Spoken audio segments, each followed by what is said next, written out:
Spark avtomobili yamaga tushganingizda oldi qismidan har xil duruqlagan yoki tiriqlagan ovoz chiqyaptimi? Bunga nima sabab bo'ladi? Videoni oxirigacha ko'rib turing va albatta bu videoga bitta like bosib, videoni saqlanitga olib qo'ying. Bunaqa ma'lumotlarni kamdan kam beraman sizga. Mana shu ko'rib turganlaring rechedagi konfetka rezinka. Bu rezinka qorni tomoni yeyilib, qotib qolgan. Shuni hisobiga yamaga tushganlaringda duruqlagan ovoz beradi.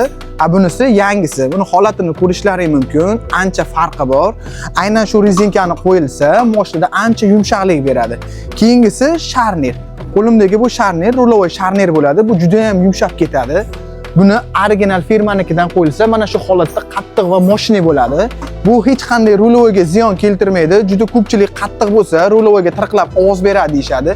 Lekin buni hech qanday ziyoni yo'q. Albatta shunaqangi moshni sharnirlar qo'yib, rezinkalarda original qo'yilsa, moshinani oldi yumshoq bo'ladi. Va eng asosiy joyini ko'rsataman. Videoni ko'rib turing. Eng asosiysi va eng kerakli ma'lumot bu reche podushkasi. Reche podushkani 21 ga ikkasini qotirmaganmiz mana. Ana shu reche podushkani qotirmasdan turib, mashinani pastga tushgandan keyin oldi qismini 2-3 marta bosib olib, keyin qotirilsa, bu ancha mashinaga effekt beradi va joyida ishlaydi. Buni turgan joyda ko'pchilik tomonidan qotirib qo'yilyapti. Aynan buni qotirilgandan keyin, mashina pastga tushgandan keyin muvozanat o'zgaradi va mashinani qattiqlashtiradi. Video manfaatli bo'lgan bo'lsa, Spark bor do'stlaringga videoni jo'natib qo'yinglar.